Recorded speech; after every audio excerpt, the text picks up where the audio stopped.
എനിക്ക് വസന്തോട് പറയാനുള്ള ഒരു കാര്യം, അടുത്ത തവണയെങ്കിലും സ്ഥാനാർത്ഥിയാണ്, അല്ലെ അത് കഴിഞ്ഞ് പാർട്ടി കാണുകയല്ല, അത് തീർന്നു പോകും. ഇങ്ങനെ ഒരു ചർച്ച ആദ്യമായിട്ടായിരിക്കും അല്ലേ? തീർച്ചയായിട്ടും ഇതൊരു അത്ഭുതകരമായ ചർച്ചയാ.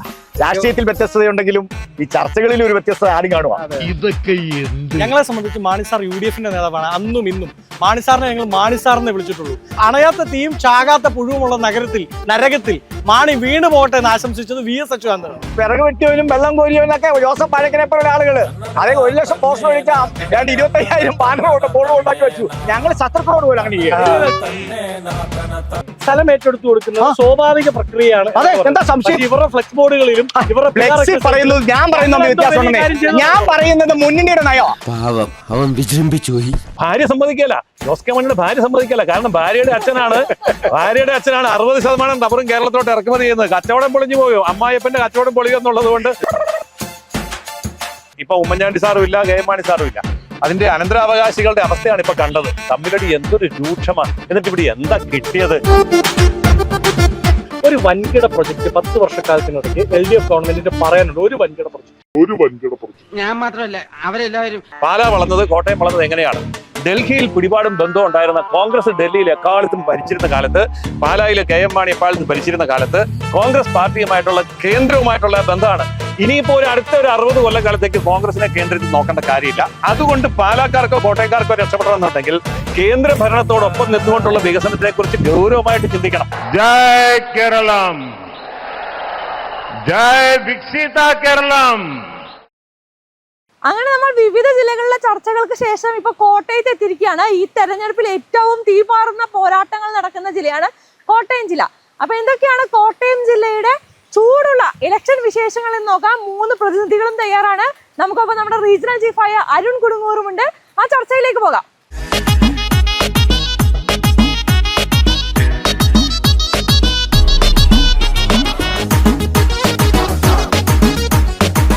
അപ്പൊ ചേട്ടാ, മീനച്ചിലാറിനെ തീരത്ത് വെച്ച് തന്നെ നമുക്ക് കോട്ടയത്തിന്റെ ചൂടൻ ചർച്ചയിലേക്ക് കടക്കാം. തീർച്ചയായും ഏറ്റവും പ്രധാനപ്പെട്ട 3 അതിഥികൾ കൂടി എത്തിയിട്ടുണ്ട്. അത് തന്നെയാണ് ഏറ്റവും പ്രധാനപ്പെട്ടത്. ഇങ്ങനെ ഒരു ചർച്ച ആദ്യമായിട്ടായിരിക്കും അല്ലേ?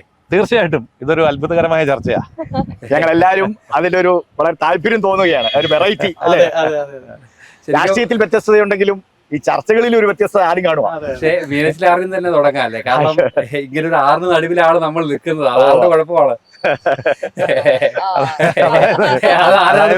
നമ്മളെ മൊത്തം ആറ്റിൽ കളഞ്ഞ ഒരു അന്തരീക്ഷമാണ് ഇവിടെ ഉള്ളത്. അങ്ങനെയാണോ? അങ്ങനെയല്ല.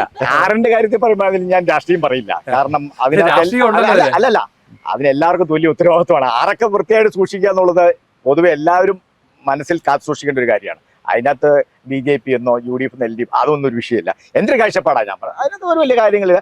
6ഒക്കെ വൃത്തിയായിട്ട് സൂക്ഷിക്കണം. മാലിന്യങ്ങളൊക്കെ ഇവിടെ കുഞ്ഞു കൂടുന്നു. അതിനൊക്കെ ഒരു മാറ്റം ഉണ്ടാവണം. അത് സ്വയം എല്ലാവരും ബോധ്യപ്പെടണം എന്നുള്ളതാണ്. 6 വരണ്ട പോലെ കഴിഞ്ഞ 5 വർഷക്കാലം അല്ലെ 10 വർഷക്കാലം കേരളം വരണ്ട ഒരു കാലമാണ് കടന്നു പോകുന്നത്. ഇവിടെ കൊണ്ടുവന്ന ആൾക്കാർ വേസ്റ്റ് തള്ളിയിട്ടുണ്ടല്ലോ, മാലിന്യം തള്ളിയിട്ടുണ്ടല്ലോ. അതുപോലെ ഈ തെരഞ്ഞെടുപ്പ് കഴിയുമ്പോൾ LDF ഗവൺമെന്റിനെ ഡസ്റ്റ്ബിന്നിൽ കേരളത്തിലെ ജനം കൊണ്ടുപോയി തള്ളും എന്നതിൽ അതെ, ഇത് ഒരു ഉദാഹരണമായിട്ട് പറഞ്ഞതല്ലേ? പക്ഷെ ഇങ്ങനെ ഒരു മാതൃകയാണോ നമുക്ക് വേണ്ടത്? തീർച്ചയായിട്ടും അല്ല. ഇതൊരു മാതൃകയേ അല്ല. ഇങ്ങനെയൊന്നും ഉണ്ടാവരുത്, ഈ അവസ്ഥയൊക്കെ മാറണം എന്നാണ് ഞങ്ങൾ ആഗ്രഹിക്കുന്നത്. അതുകൊണ്ട് തീർച്ചയായിട്ടും ഈ അവസ്ഥയ്ക്ക് തന്നെ ഒരു മാറ്റം ഉണ്ടാകണമെങ്കിൽ നമ്മുടെ പരമ്പരാഗത രാഷ്ട്രീയ ശൈലി തന്നെ മാറണം. അതിന് പറ്റിയൊരു അവസരമാണ് ഈ തെരഞ്ഞെടുപ്പ്.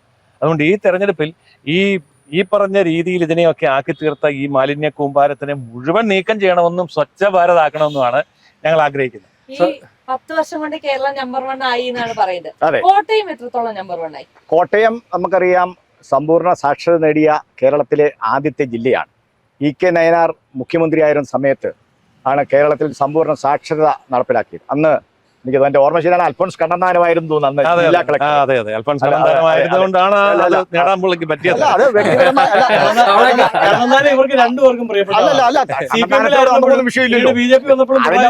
അല്ല, അൽഫോൺസ് കണ്ണന്താനത്തിനെ കുറിച്ചൊന്നും നമ്മുടെ ജില്ലാ കളക്ടർ ആയിരുന്ന ആളാണ്. അതിനകത്തൊന്നും രാഷ്ട്രീയമില്ല. അദ്ദേഹത്തിന്റെ കാഴ്ചപ്പാട് രാഷ്ട്രീയം കാണും. അദ്ദേഹം കേന്ദ്രമന്ത്രിയായിരുന്ന ആളാണ്. അതുപോലെ നമ്മുടെ നാട്ടുകാരനാണ്. ഇതിലൊന്നും നമുക്ക് അഭിപ്രായ വ്യത്യാസമില്ലല്ലോ.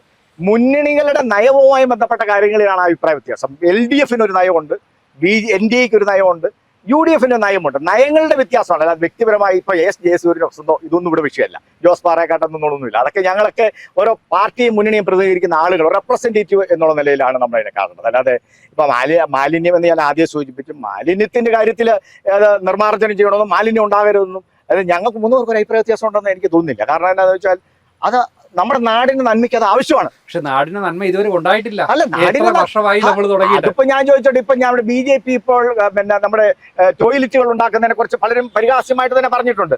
ഈ രാജ്യത്ത് ഇത്രയോ സ്വാതന്ത്ര്യം ലഭിച്ചു ഇത്രയോ വർഷമായിട്ട് ഇപ്പോഴും ടോയ്ലറ്റ് ഇല്ലെന്ന് പറഞ്ഞാൽ നമുക്ക് പറയാം. എന്ന് പറഞ്ഞാൽ അത് ഇല്ലെന്നുള്ളത് യാഥാർത്ഥ്യമാണ്. അപ്പോൾ നമ്മുടെ നാട് ഇനിയും വികസിക്കേണ്ടതായിട്ടുണ്ട്. കാലാകാലങ്ങളിൽ മാറി മാറി വരുന്ന ഗവൺമെന്റ് സെൻട്രലായാലും ഇവിടെയാണെങ്കിലും അത് ഗവൺമെന്റുകളുടെ ഉത്തരവാദിത്തമാണ് ജനങ്ങളുടെ അഭിലാഷങ്ങൾക്കനുസൃതമായിട്ട് ഡെവലപ്മെന്റ്സ് കൊണ്ടുവരിക എന്നുള്ളത്. അത് അവരുടെ കാഴ്ച ജനകീയ ഗവൺമെന്റിന്റെ ആവശ്യമാണ്. ഇടത് സർക്കാർ പൂർത്തിയാക്കിയിട്ടുണ്ടോ? ഒരിക്കലും ഇല്ല. കുറച്ച് രാഷ്ട്രീയം പറയാം. കഴിഞ്ഞ പഞ്ചായത്ത് തെരഞ്ഞെടുപ്പിന്റെ സമയത്ത് ഇതുപോലെ മറ്റൊരു ചാനലിൽ ഒരു കോട്ടയത്ത് വെച്ച് CMS കോളേജിന്റെ മറ്റത്ത് വെച്ച് ഞാൻ പറഞ്ഞു, ഇത് കോട്ടയമല്ല, ഇത് കോട്ടയാണ് UDFന്റെ, ഞങ്ങൾ തിരിച്ചു പിടിക്കുമെന്ന് പറഞ്ഞു. നഗരസഭയടക്കം കോട്ടയത്ത് സമ്പൂർണ്ണ മേധാവിത്വം ആ തെരഞ്ഞെടുപ്പിൽ ഞങ്ങൾക്കുണ്ടായിരുന്നു. നിലവിൽ 4 സീറ്റിലാണ് UDFന്റെ സിറ്റിംഗ് MLA-മാരുള്ളത്. ഈ തിരഞ്ഞെടുപ്പ് കഴിയുമ്പോൾ ശില്പ അരുണും എൻ്റെ അടുത്ത് പറഞ്ഞു, ഞങ്ങൾ ഈ 9-ൽ മിനിമം 8 സീറ്റ് പിടിച്ചിരിക്കും കോട്ടയത്ത്. കോട്ടയത്ത് വലിയ അതിന്റെ മറുപടി ഞാനൊന്ന് പറയാം. UDFന്റെ കോട്ടയായിരുന്നു, ഒരു സംശയമുള്ള കാര്യമൊന്നുമില്ല. അത് കേരള കോൺഗ്രസ് എം ഐക്യ ജനാധിപത്യ മുന്നണിയിൽ നിന്ന അവസരം കൊടുക്കും. ഇത് തർക്കമൊന്നുമല്ല. KM Mani sir Kerala Congress M അവിടെ ഐക്യ ജനാധിപത്യ മുന്നണിയിൽ നിന്ന കാലത്ത് UDFന് ഉറച്ച കോട്ടയായിരുന്നു, ഒരു സംശയവുമില്ല. പിന്നീട് കോൺഗ്രസിന്, ഞാൻ പേരൊന്നും പറയുന്നില്ല, കോൺഗ്രസിന്റെ ചില ഉന്നതരായ നേതാക്കൾക്ക് ഒരു MLA ആകണമെന്ന് ആഗ്രഹിച്ചു. ഞാൻ പറയുമ്പോൾ ഇടയ്ക്ക് ഇടപെടരുത്. ആഗ്രഹത്തിന് ആർക്കും കുഴപ്പമില്ല. എനിക്കും ചിലപ്പോൾ അങ്ങനെയുള്ള ആഗ്രഹം. നമ്മുടെ രാഷ്ട്രീയ രംഗത്തുള്ളവർക്കൊക്കെ ഒരു ആഗ്രഹങ്ങളുണ്ടാവും, വസത്തിനുമൊക്കെ ഉണ്ടാവും ആഗ്രഹങ്ങൾ. അങ്ങനെയൊന്നും ഇല്ലാത്തവരില്ല. പക്ഷേ ആ ആഗ്രഹങ്ങൾക്ക് വേണ്ടി ഒരു മുന്നണിയിലെ പ്രമുഖ കക്ഷിയെ പുറത്താക്കിയിട്ട് നിങ്ങൾ ഇനി മുന്നണിയിൽ തുടരാൻ നിങ്ങൾക്ക് അവകാശമില്ലെന്ന് UDFന്റെ കൺവീനർ പറഞ്ഞു. കേട്ടോ, നീതികേടാണ് കാണിച്ചത്. ആ നീതികേടിന് അവരനുഭവിച്ചു. അവരെല്ലാവരും MLA ആകാൻ ആഗ്രഹിക്കുന്നവർ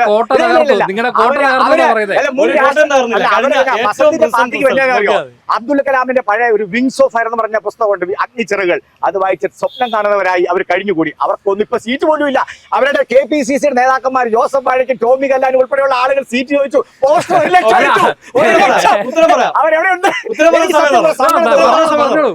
നോക്കൂ, പാല എന്ന് പറയുന്നത് ഞങ്ങളെ സംബന്ധിച്ച് മാണി സാർ UDFന്റെ നേതാവാണ്. അന്നും ഇന്നും മാണിസാറിനെ ഞങ്ങൾ മാണിസാറിനെ വിളിച്ചിട്ടുള്ളൂ. പാലാ ഷാപ്പിലെ കൂട്ടി വിളിച്ചത് ആരാണ്? VS അച്യുതാനന്ദനാണ്. പാലായ്ക്ക് അപ്പുറത്ത് ഒരു സ്ഥലമുണ്ട്, കോഴ എന്നാണ് പേര്. ചാകാത്ത തീയും അണയാത്ത തീയും ചാകാത്ത പുഴുവുമുള്ള നരകത്തിൽ മാണി വീണ് പോട്ടെ എന്ന് ആശംസിച്ചത് VS അച്യുതാനന്ദനാണ്. മാണി സാറിനെ വിളിച്ചിട്ടുള്ളൂ. പാലാ നഗരസഭ ഭരിക്കുന്നവരാ, പാലായിലെ MLA ആരാ, പാല ഉൾപ്പെടുന്ന ലോക്സഭയിലെ MP ആരാ, എല്ലാം UDF. എന്നിട്ട് ഇവര് പറയും ഇവരുടെ കോട്ടയാണെന്ന്. പറഞ്ഞോട്ടെ സാധനമുള്ളത് ഇത് ഓരോ കാലഘട്ടത്തിലും നമ്മുടെ ആരാ തോക്കാത്തവര്? ശ്രീമതി ഇന്ദിരാഗാന്ധി നിങ്ങളുടെ ഏറ്റവും വലിയ നേതാവാ. ആരോട് തോറ്റു? രാജ്നാരായണനോട്. നിങ്ങൾ ഓർക്കണം, രാജ്നാരായണൻ എന്ന് പറയുന്നത് സാധാരണ ഒരു വ്യക്തിയാ.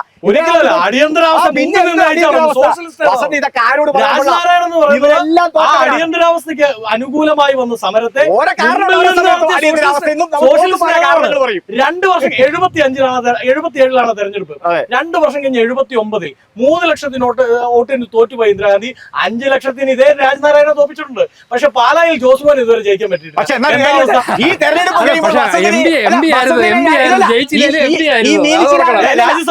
അല്ലല്ല, ജയോ തോൽവിയൊക്കെ ഞാൻ പറയട്ടെ, അത് ഈ നമുക്ക് വേറെ സംഘടിപ്പിക്കാം. അന്ന് വസന്ത് ഇത് തന്നെ പറഞ്ഞാൽ മതി. അത് ഞങ്ങൾക്ക് സംശയമുള്ള കാര്യമല്ല. ഏതായാലും LDF UDF തമ്മിലുള്ള ഈ ചർച്ച നിങ്ങളെപ്പോലെ തന്നെ ഞാനും കേട്ടോണ്ടിരിക്കുകയാണ്. ഇവരുടെ ഈ ഒരു സംവിധാനവും ഈ ഒരു മനോഭാവവും ഈ ഒരു വീര്യവും ഒക്കെ കോട്ടയത്തെ എവിടെ കൊണ്ടുവന്ന് എത്തിച്ചു, പാലായെ എവിടെ കൊണ്ടുവന്ന് എത്തിച്ചു എന്നാണ് നമ്മൾ ചിന്തിക്കേണ്ടത്.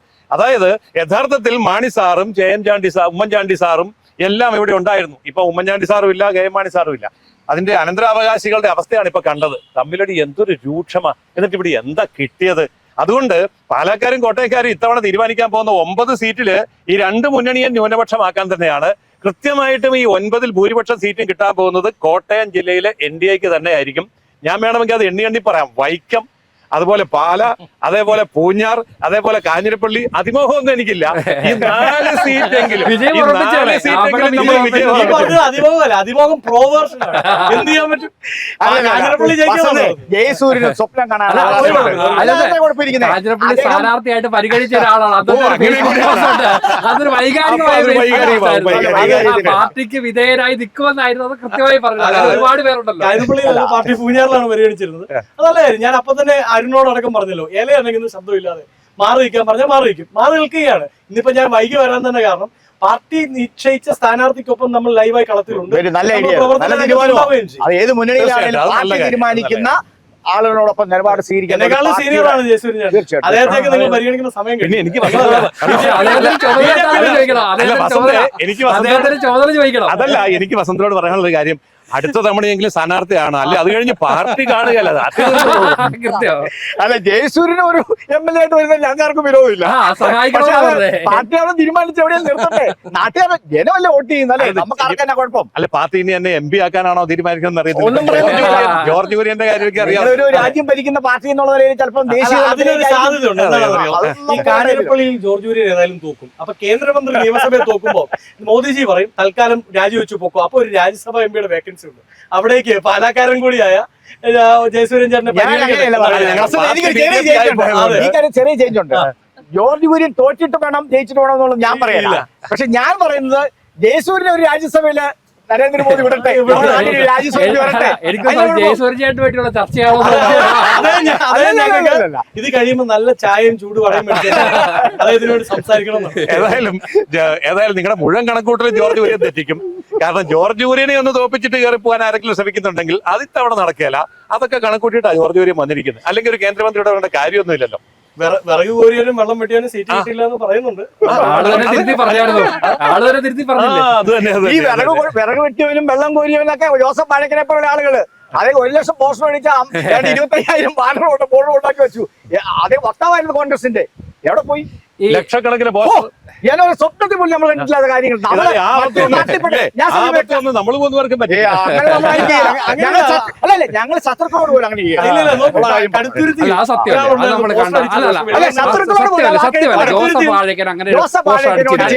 ശത്രുക്കളോട് പോലും. നിർമ്മല ജിമ്മി അവിടെ ചെല്ലുമ്പോ അവിടെ പോസ്റ്റർ അടിച്ച ഒരാൾ ഉണ്ടായിരുന്നു, അത് വെളി വന്നില്ലെന്നേ ഉള്ളൂ. കാലങ്ങളായി പോസ്റ്റർ അടിച്ച കാര്യങ്ങൾ നമുക്ക് പറയാം. ഏതായാലും ജോസഫ് വാഴക്കൻ തന്നെ പറഞ്ഞില്ലേ, തെരഞ്ഞെടുപ്പിനെ സംബന്ധിച്ച് വളരെ ചുരുങ്ങിയ സമയമേ ഉണ്ടായിരുന്നുള്ളൂ. എല്ലാവരും പ്രിപ്പയർഡ് ആവാൻ തയ്യാറെടുക്കും. നമ്മളടക്കം എല്ലാവരും തെരഞ്ഞെടുപ്പിൽ സ്ഥാനാർത്ഥിത്വം പ്രഖ്യാപിച്ചാൽ അടുത്ത സെക്കൻഡിൽ മുമ്പിട്ട് ഇറങ്ങേണ്ടതായി വരും. അത് ജോസഫ് വാഴക്കനാവട്ടെ, വേറെ ഏത് സീനിയർ ലീഡേഴ്സ് ആവട്ടെ, ഏറ്റവും എളിയ പ്രവർത്തകനായ ഞാനാവട്ടെ, നമ്മളെല്ലാം പ്രിപ്പയർഡ് ആയിരിക്കണം എന്നത് ആവശ്യമാണ്. അദ്ദേഹം പ്രിപ്പയർഡായി, പാർട്ടി മറ്റൊരു തീരുമാനം എടുത്തു എന്നുള്ളത്. ഇപ്പം ശരിക്കും കോട്ടയത്ത് ഒരു വികസന പ്രശ്നങ്ങളുണ്ട്, വലിയ കോട്ടങ്ങളുണ്ട്. ശരിക്കും ഏറ്റവും പ്രധാനപ്പെട്ട നേട്ടമായിട്ട് ഇടതുമുന്നണി കരുതുന്നത് എന്താണ്? അല്ലെ, ഇടതു മുന്നണിയെ സംബന്ധിച്ച് വേണ്ട ഒന്നുമല്ല. ഈ ജയസൂര്യന് ഈ വസന്തും വന്ന് പെട്ടെന്ന് ഇവിടെ നിങ്ങൾ വിളിച്ചപ്പോഴേ വരാൻ കാരണം തന്നെ എന്താ? നല്ല BNMC റോഡാണ് കോട്ടയം.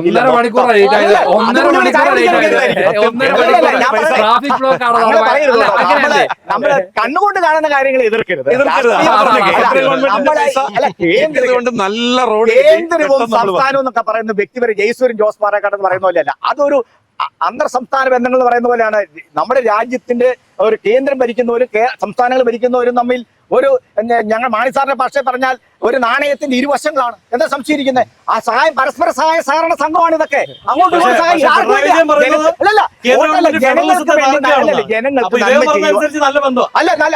അങ്ങനെയൊക്കെ പറയാതെ വസന്ത, അങ്ങനെ പറയരുത്. നമ്മള് ജനങ്ങൾക്ക് നന്മ ചെയ്യുവാൻ ഫണ്ടുകൾ അങ്ങോട്ടും ഇങ്ങോട്ടും ഒക്കെ വാങ്ങിക്കുന്നില്ല.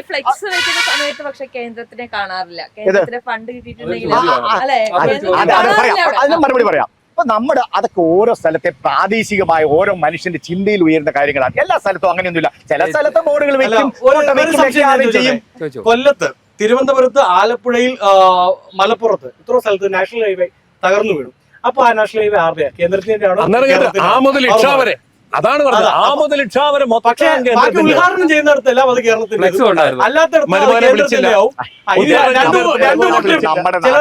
നമ്മുടെ നാട്ടിൽ അത്യാവശ്യം ഇതൊക്കെ അരിയാഹാരം കഴിക്കുന്നവർക്ക് അറിയാവുന്ന ഒരു കാര്യമുണ്ട്.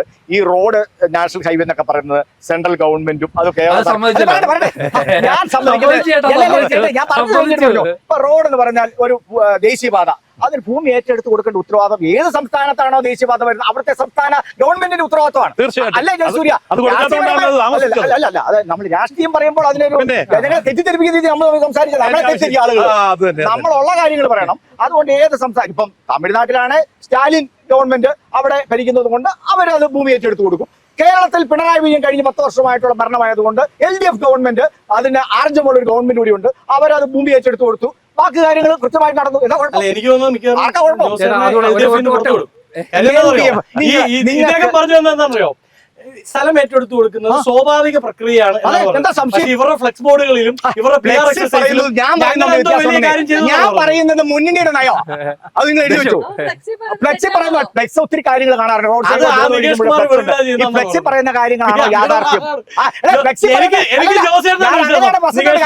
ഫ്ലെക്സിൽ പറയുന്ന കാര്യങ്ങളാണ് നാട്ടിലെ കാര്യങ്ങളെങ്കിൽ വാഴക്കനാണ് അവിടുത്തെ സ്ഥാനാർത്ഥി. പറയുന്ന കാര്യങ്ങൾക്കാണ് ഇമ്പോർട്ടൻസ് എങ്കിൽ ഏറ്റുമാനൂർ നിയമസഭാ സ്ഥാനാർത്ഥി UDF-ന്റേത് നാട്ടക സുരേഷ് അല്ല, ജോസഫ് വാഴക്കനാണ്. ഫ്ലെക്സിലാണ് നിങ്ങൾ പറയുന്നത്. വികസന പ്രവർത്തനങ്ങളിൽ കൃത്യമായി തന്നെ മുന്നോട്ട് പോകാൻ കഴിഞ്ഞിട്ടുണ്ട് ജില്ലയിൽ. ഞാൻ പറഞ്ഞിട്ട് ഒരു ജില്ലയിൽ നിന്നല്ല, കേരളം ആകെ പറയും ഒരു വൻകിട പ്രൊജക്ട് 10 വർഷക്കാലത്തിനിടയ്ക്ക് LDF ഗവൺമെന്റിന്റെ പറയാനുണ്ട്. ഒരു വൻകിട പ്രൊജക്ട് ഇല്ല. എന്നാൽ UDF കാലത്ത് 5 വർഷം ഏതൊക്കെയായിരുന്നു? എല്ലാ പ്രധാനപ്പെട്ട പ്രൊജക്റ്റും, കൊച്ചി മെട്രോ അടക്കം, വിഴിഞ്ഞം അടക്കം എല്ലാ വൻകിട പ്രൊജക്ടുകൾക്കും നാഭി കുറച്ചത് കോൺഗ്രസ് ഗവൺമെന്റാണ്, UDF ഗവൺമെന്റാണ്. പക്ഷേ പിണറായി വിജയന്റെ 10 വർഷക്കാലം നമ്മൾ എന്താണ് കണ്ടത്? ഇവർക്ക് ആകപ്പാടെ പറയാൻ പറ്റുന്നത് വയനാട് തുരങ്കപാതയാണ്. അവിടെ ഓരോ കല്ല് പൊട്ടിക്കുമ്പോൾ ഓരോ ഉദ്ഘാടനമാണ്. ഇപ്പോൾ ഇവിടെ ഇരിക്കുന്ന ഈ കല്ല് പൊട്ടിച്ചോന്നിരിക്കട്ടെ, അതിന്റെ തൊട്ടപ്പുറത്തെ കല്ല് പൊട്ടിക്കുമ്പോൾ അവിടെ ഉദ്ഘാടനം. അങ്ങനെ ഉദ്ഘാടന മാമാങ്കങ്ങൾക്കപ്പുറത്ത് ഒന്നും നടന്നിട്ടില്ല.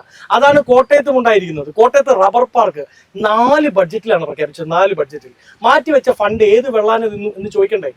ജോക്സ് അപ്പാർട്ട്, ഞാൻ വളരെ ക്ലിയർ ആയിട്ടാണ് ചോദിക്കുന്നത്.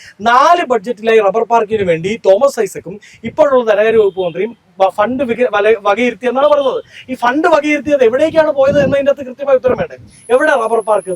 കോട്ടയത്തിന്റെ വികസനവുമായി ബന്ധപ്പെട്ട് യാതൊരു പദ്ധതികളും നടന്നില്ല. ഇനി റോഡ് ബ്ലോക്കുമായി ബന്ധപ്പെട്ട് എന്റെ കൂടെ കാഞ്ഞിരപ്പള്ളിക്ക് വന്നാൽ 1/2 കിലോമീറ്റർ പോകാൻ 1.5 മണിക്കൂർ എടുക്കുന്ന പ്രതിഭാസം വലിയ പ്രശ്നമാണ്.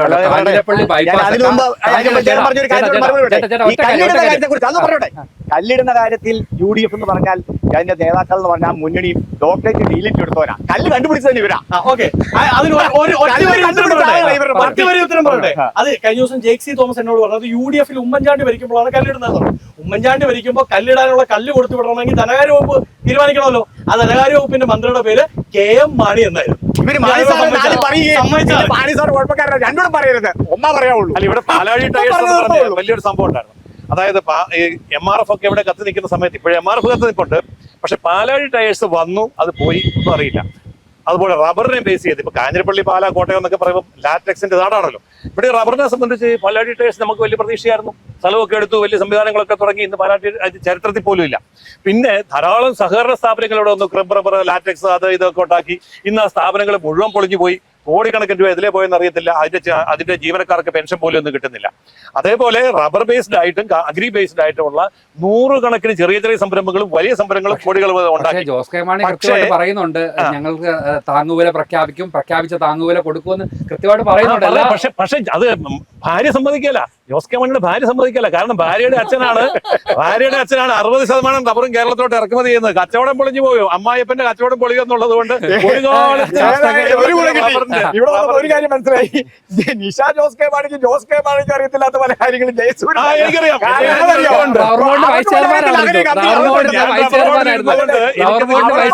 അങ്ങനെ ഒരു കമ്പനി അവർക്കുണ്ട്. പക്ഷേ അവർക്കല്ല, അവരുടെ അപ്പനാ ഉള്ളത്. മരിച്ചുപോയതിനെ കുറിച്ച് നമ്മൾ പറഞ്ഞ കാര്യം ജീവിച്ചിരിക്കുന്നവരൊക്കെ നമുക്ക് ചർച്ച ചെയ്താൽ കമ്പനി മരിച്ചു പോയിട്ടില്ല. കണ്ടത്തിൽ കുര്യന്റെ കമ്പനി ഇപ്പോഴും നിലനിൽപ്പുണ്ട്. 60% റബ്ബർ ഇറക്കുമതി ചെയ്യുന്നവരാണ്. അതുകൊണ്ട് അവരുള്ളിടത്തോളം കാലം റബ്ബറിന്റെ വില ഒരിക്കലും പൊങ്ങാൻ പോകുന്നില്ല. റബ്ബറിന് ഇപ്പം വില കൂട്ടുന്ന കുറെ പേരുടെ നമ്മൾ ഞാൻ റബ്ബർ ബോർഡിൽ ഇരുന്നെന്ന് പറഞ്ഞു. റബ്ബറിന് എത്ര വില കൂട്ടി? ആ കാലത്താണല്ലോ അവർ വില കൂടിയത്. 72 രൂപ ഉണ്ടായിരുന്നു. 250 റബ്ബറിന് കൃഷിക്കാർക്ക് എത്ര കിട്ടുന്നുണ്ട് അല്ലേ? അതാണ് പ്രധാനപ്പെട്ട വിഷയം. അല്ലാതെ NDA സർക്കാർ കൂട്ടിയോന്നോ. പക്ഷേ ഈ ഒരു കാര്യം, കർഷകരുടെ സ്നേഹം അല്ലെ കർഷകരെ ഉന്നമനം അത് തന്നെയായിരുന്നു. ഞാൻ ഈ പ്രഖ്യാപനത്തിന്റെ സമയത്ത് ഇവിടെ പാർട്ടി പ്രഖ്യാപനത്തിന്റെ സമയത്ത് ഇവിടെ ഉണ്ടായിരുന്നു.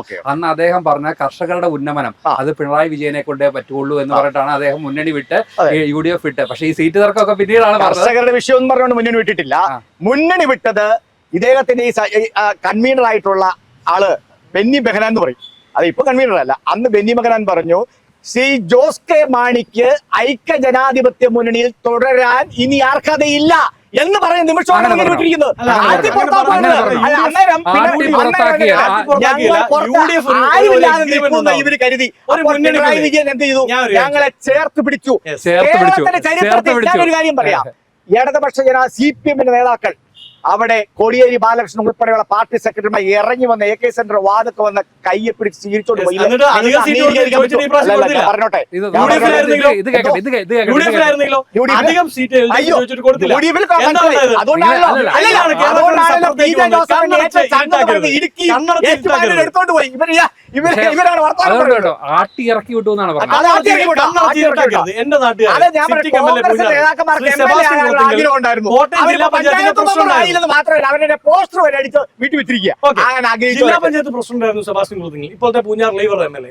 ആ കുളത്തിങ്ങൽ 6 മാസം ജില്ലാ പഞ്ചായത്ത് പ്രസിഡന്റ് സ്ഥാനം മാറിക്കൊടുക്കാം ജോസഫ് ഗ്രൂപ്പിനോട്. ഇവർ തന്നെ പാർട്ടിയായിരുന്നത്, രണ്ടാമതാണ് ജോസഫ് ഗ്രൂപ്പ് ആവുന്നത്. ജോസഫ് ഗ്രൂപ്പിലെ അജിത് മുതിരവിളയ്ക്ക് ഇന്നും ജില്ലാ പഞ്ചായത്ത് മുതിരവിളയ്ക്ക് ഈ ജില്ലാ പഞ്ചായത്ത് പ്രസിഡന്റ് സ്ഥാനം കൊടുക്കാമെന്നൊരു എഗ്രിമെന്റ് ഉണ്ടായിരുന്നു. ആ എഗ്രിമെന്റ് പാലിച്ചില്ല. അത് മാണിസാർ അറിഞ്ഞുകൊണ്ട് ഉണ്ടാക്കിയ എഗ്രിമെന്റ് ആണ്. മാണിസാറിന് ശേഷം ജോസ് കെ മാണി ആ ലീഡർഷിപ്പിൽ വരുന്നു, അവരത് അംഗീകരിക്കുന്നില്ല. അപ്പൊ ഒരു മുന്നണിക്കുള്ളിൽ നമ്മൾ ഉണ്ടാക്കിയ മര്യാദ അത് പാലിക്കാത്തവരെ മുമ്പോട്ട് കൊണ്ടുപോകാൻ പറ്റില്ല. ഞാൻ ചോദിക്കട്ടെ, LDF ഇപ്പൊ പോയിട്ട് അധിക സീറ്റ് ചോദിച്ചിട്ട് കൊടുക്കുന്നില്ലല്ലോ, അവിടെ എന്തെങ്കിലും അസാരസ്യമുണ്ടോ? ഒരു പ്രശ്നമില്ല. LD യിൽ ഒരു പ്രശ്നമില്ല. ഉണ്ടാവില്ല. തിരിച്ചു വന്ന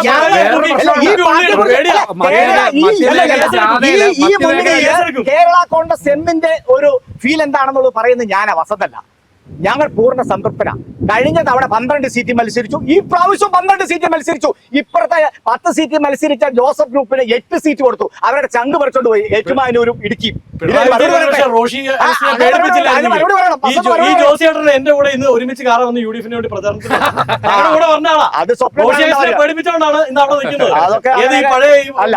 ജലനിധിയുടെ നിലവിലെ നാളെ എന്ത് സംഭവിക്കും, ഇന്നലെ എന്ത് സംഭവിച്ചാലും ഇപ്പൊ എന്താണ് എന്നുള്ളതിനെ സംബന്ധിച്ച് ഇവിടെ ചർച്ച ചെയ്യാൻ പറ്റുള്ളൂ. അതൊരു പോയിന്റ് അതാണ് point. ഈ നീലിച്ചിലാറ്റിൽ വെള്ളം മുഴുവൻ പറ്റുകയും എന്ന് പറഞ്ഞിട്ട് കാര്യമുണ്ടോ? പറ്റുമെന്നുള്ളത് നാളെ അറിയത്തുള്ളൂ. അല്ല, ഇപ്പോൾ ഇവിടെ എന്ത് സംഭവിക്കും എന്നുള്ളതാണല്ലോ പ്രസക്തമായിട്ട്.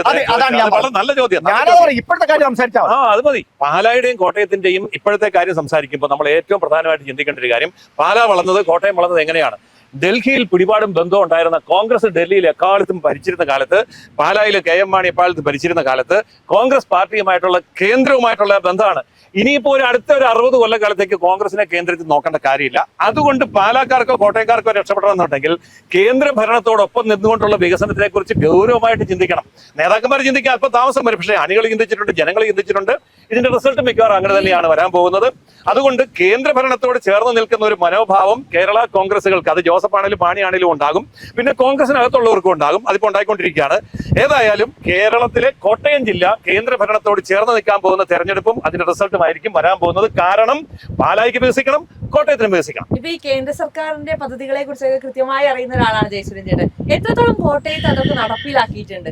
കേന്ദ്രത്തിന്റെ ഏറ്റവും വലിയ പദ്ധതി ഇവിടെ നടപ്പിലാക്കിയിരിക്കുന്ന റോഡുകളും അതുപോലെ തന്നെ റെയിൽവേയുമാണ്. വേറെ എത്രയെല്ലാം പദ്ധതികൾ കൊടുത്താലും ഞങ്ങൾ ഇവിടെ അനുവദിക്കില്ല, ഇത് കേരളമാണ് എന്ന നിലപാടെടുക്കുന്ന ഒരു ഭരണകൂടം എവിടെയുള്ളത്? ഇഷ്ടം പോലെ പദ്ധതിയുണ്ട്, ഒരു പദ്ധതി ഞങ്ങൾ ഇവിടെ അനുവദിക്കില്ല. ഇതാണ് പ്രശ്നം. അല്ലല്ല, പറയട്ടെ, ഇപ്പൊ നമുക്ക് കേന്ദ്രവും കേരളവും എന്നുള്ള തർക്കമില്ല. ജോസ് കെ മാണി ലോക്സഭ ആയിരിക്കുമ്പോഴാണ്, നിങ്ങൾക്കറിയാം, ഇവിടുത്തെ പാലായിലെ ഏറ്റവും വലിയ, പാലായിലെ നമ്മുടെ കേരളത്തിന്റെ ബൃഹത് പദ്ധതികൾ ഒന്നാണ് IIIT, Indian institute of information technology. അത് കേന്ദ്ര സർക്കാരുമായി ബന്ധപ്പെട്ട സ്ഥാപനമാണ്. അദ്ദേഹം MP എന്നുള്ളതിൽ അവിടെ ചോദിച്ചു വാങ്ങിച്ചു കൊണ്ടുവന്ന് വലൂരിൽ ഭൂമിയെടുത്ത് നടപ്പിലാക്കിയ അനേക ലക്ഷം വിദ്യാർത്ഥികൾക്ക് വലിയ സംരംഭമായി മാറിയിരിക്കുകയാണ്. അവർ Indian institute of hotel management, Indian institute of mass communication, അതുപോലുള്ള കേന്ദ്രാവിഷ്കൃത പദ്ധതികളാണ്. അതിനൊന്നും ഇവിടെ തർക്കമില്ല. ആ കേന്ദ്രാവിഷ്കൃത പദ്ധതികൾ കൊണ്ടുവരണമെങ്കിൽ MP-ക്ക് ഒരു കഴിവുള്ളവനായിരിക്കണം. അല്ലാതെ വേറൊരു വ്യക്തി അവിടെ പോയി കിട്ടുമോ? ഇല്ല, നിങ്ങൾക്കറിയാം കിട്ടിയെന്നുള്ളതിനകത്ത് അത് ചോദിച്ചു വാങ്ങുക, അതിന് വശത്തിന് അതെല്ലാം അനുവദിപ്പിച്ചുകൊണ്ട്. അല്ല, അതിനെ സംബന്ധിച്ച് എനിക്ക് പറയാം, ഞാൻ ആളല്ല. എനിക്ക് എന്റെ MP-യെ സംബന്ധിച്ച് എന്റെ പാർട്ടി നേതാവിനെ കുറിച്ച് പറയാനായിരുന്നു. കോട്ടയം നമ്മളിവിടെ ചർച്ച ചെയ്യുന്നു, ഇവിടുത്തെ കാര്യം ചർച്ച ചെയ്യുന്നു, കോട്ടയത്തെ കാര്യങ്ങളാണ് ചർച്ച ചെയ്യുന്നത്. അങ്ങനെയാണ് കോട്ടയത്തെ കാര്യങ്ങൾ ചർച്ച. കോട്ടയം MP ആയിരുന്നപ്പോൾ നടപ്പിലാക്കിയ കാര്യങ്ങളെ കുറിച്ചാണ് ഞാൻ പറയുന്നത്.